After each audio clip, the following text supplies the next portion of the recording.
Okay, let's pick up our discussion on infinite limits. And anyway, that means we're increasing without bound for a positive infinity or decreasing without bound for negative infinity limit. So first of all, let's just kind of real quick review. If c is some constant greater than 0, then if we have like a quotient where the denominator explodes to positive infinity, so some fixed positive number divided by positive infinity, that will go to 0 from the top side, right? So in a positive way. If I have a positive fixed number divided by something that explodes to negative infinity, this will go towards 0 in a negative way.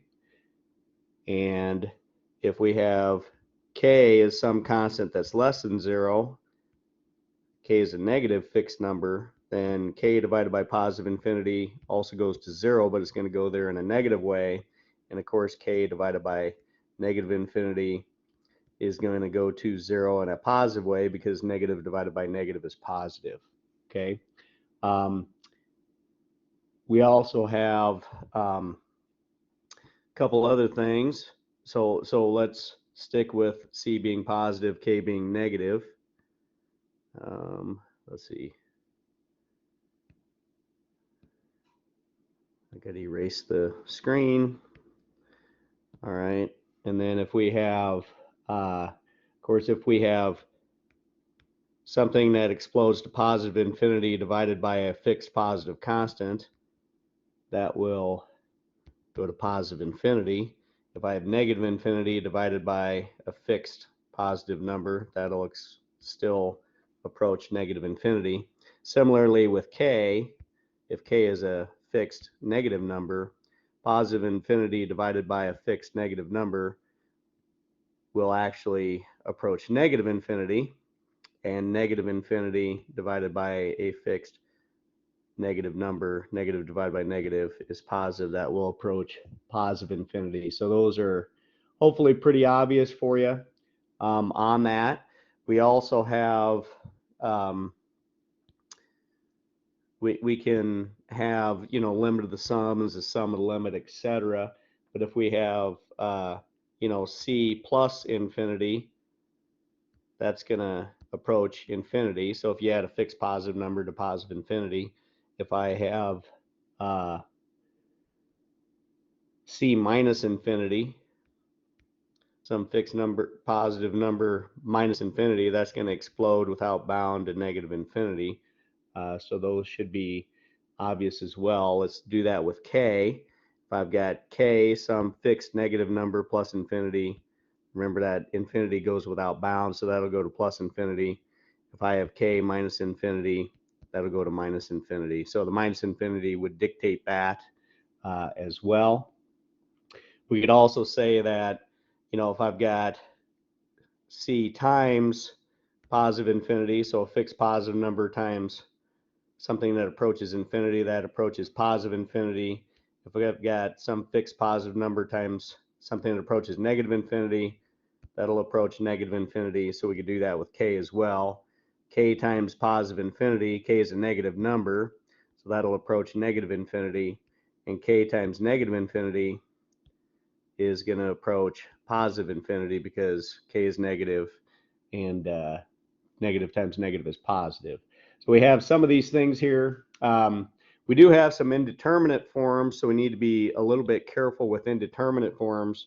So remember, 0 divided by 0 is indeterminate, so we need more information. So I'm going to do some examples.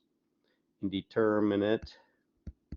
I'm going to do some examples here where we have to manipulate to try and figure out what that limit is. We do have some other indeterminate forms. So 0 over 0 is indeterminate. We also have infinity divided by infinity. Of course, it could be plus or minus infinity on top, plus or minus infinity on the bottom.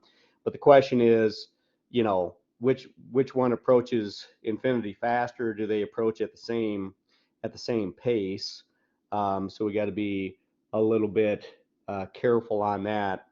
So that's going to be indeterminate. I could give you some quick examples on this. If we had, the limit as x approaches infinity of x over x squared, well, this is equivalent to 1 over x, right? And so as x approaches infinity, this would be 1 over infinity, which actually goes to 0, right? So that limit, where if I took the limit of the quotient as a quotient limit, this is infinity over infinity, right? But in this case, the denominator approaches infinity a lot faster. So anyway, it increases a lot quicker than the numerator, so that ends up being 0. Of course, I could look very quickly if I had the limit as x approaches infinity of x squared over x, then same deal. This is infinity over infinity, but in this case, we're going to get, this is equivalent to x over 1, which approaches infinity. So that'd be a different infinity over infinity. And of course, one more example on that, if I had limit as x approaches infinity of x over 2x, for example, that's infinity over infinity, right? But in this case, this is equivalent to 1 over 2, and then the limit of constant is a constant. So 1/2 doesn't move as x approaches infinity. So we got different values that we can have here. So infinity over infinity is a indeterminate form. So what are some other indeterminate forms? So once again, 0 over 0 is indeterminate, infinity over infinity is indeterminate. What about infinity minus infinity? Infinity minus infinity, once again, this is indeterminate because you don't know which infinity is bigger. So that is also indeterminate. 0 to the 0 power is indeterminate. But so is, we say 0 to any power is 1, but 0 to the infinity power, I don't know if we know what that means either. I believe that one's indeterminate as well. There are some that are not indeterminate. For example, if I have infinity plus infinity, so if explode without bound to the right plus I explode without bound to the right, that'll explode to the right without bound as well. So that infinity plus infinity is infinity, minus infinity is minus infinity. So we do have some of these things. We can also say, hey, infinity times infinity, that's going to be infinity. Once again, infinity is a concept, but something, I'm not really taking infinity times infinity. I'm taking a function that approaches infinity times a function that approaches infinity. And of course, I could have infinity times negative infinity would be negative infinity. So that's a positive infinity over here times a negative infinity is negative infinity. And of course, we got the commutative law there. So anyway, just wanted to go through some of those. And then real quick, let's just look at if I had the limit as x approaches a of f of x, if that exists and equals positive infinity, then we can say the limit as x approaches a of c times f of x is going to also equal positive infinity. So the limit, so basically c times positive infinity is going to be positive infinity. We talked about that one, but we could actually prove that by saying, hey, the limit of the product is the product of the limit. And so I'd have limit as x approaches a of c times limit as x approaches a of f of x. And then, of course, limit of constant here is a constant, so that equals c because limit of a constant is a constant. And this is infinity, so c times infinity is going to equal infinity. So anyway, so we have some of those obvious things. So let's look at some examples. This is really what you were waiting for. So let's look at a quick example here. If I have the limit as x approaches 0 from the left, of the square root of x squared all over x. Okay, well, first of all, if I say limit of the limit of the quotient is a quotient limit, etc., I'm going to get 0 over 0, which is indeterminate. Of course, I could actually figure out what kind of 0, because a tiny negative number, when you square it, is positive. Square root of that, square root of something getting close to 0 in a positive way is getting close to 0 in a positive way. And on the bottom, I'm getting close to 0 in a negative way because x approaches 0 from the left. But anyway, either way, this is still indeterminate. 0 over 0 is ultimately what we have. That's an indeterminate form. So what do we need to do? We need to manipulate this thing, right? So when we manipulate, so I'm not going to write that out every time, but basically when we have indeterminate forms, we need to manipulate it. What is the square root of x squared? The square root of x squared is actually the absolute value of x, okay? So this is going to be equivalent to the limit as x approaches 0 from the left of the absolute value of x over x. So in this case, now what can I say the absolute value of x is? By definition, the absolute value of x is x if x is greater than or equal to 0, right? We can just drop the bars. And it's the opposite of x if x is less than 0, right? So what are we going to do? What do we know? X is approaching 0 from the left, so we want this one. So this problem is going to be equivalent to the limit as x approaches 0 from the left of minus x over x. So that's what we have now. And then now I'm actually going to be able to cancel these out. So remember, x doesn't actually equal 0. It just approaches it, and it approaches it from the left. So these will cancel to 1s. So this ends up being minus 1 over 1, which minus 1 divided by 1 is minus 1. So the limit, and that's because the limit of a constant is a constant, right, is the reason for that. But anyway, so the value of this indeterminate form limit is actually minus 1 in this case. Of course, this would work out differently if we took the limit as x approaches 0 from the right. So let me clear this.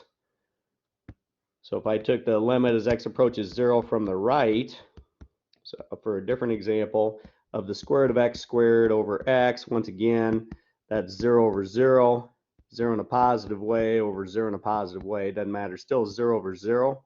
But it'd be absolute value of x over x, right? Limit as x approaches 0 from the right, by definition of what square root of x squared is. And in this case, because x is some positive number, I'm approaching 0 in a positive way. This is the limit as x approaches 0 from the right of x over x, which of course those cancel out to 1 over 1. So the limit as x approaches 0 of 1 exists and equals 1. So in this case, it'd be positive 1. So what can we say then? We could also say that therefore the limit as x approaches 0 from both sides of the square root of x squared over x does not exist. Why? Because the left-handed limit does not equal the right-handed limit. The right-handed limit was 1. The left-handed limit was negative 1. So negative 1 does not equal 1 here. So anyway, from both sides, the limit doesn't exist. So there's one example for you.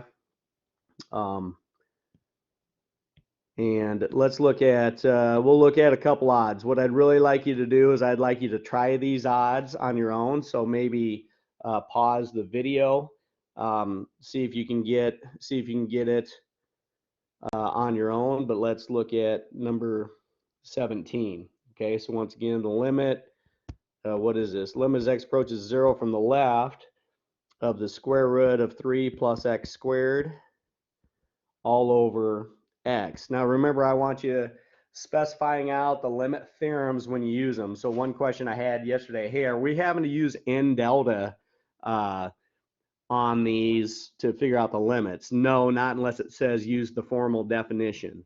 Okay, so we can use our limit theorems I do want you to list them out though, especially on your homework to turn in. So you guys know that once we get to a polynomial form, we can just plug in, but I want you to spell it out on your homework to turn in and on your quiz. So anyway, in this case, I can say limit of the quotient is the quotient limit, and then limit of the root is the root of the limit on top as well, right? And so this is going to end up being the limit as x approaches 0 from the left of 3 plus x squared. 3 plus. All right. Well, it's happening again where I can't write. So let me start over. All right. See if I can get this. So anyway, come on. Are you kidding me?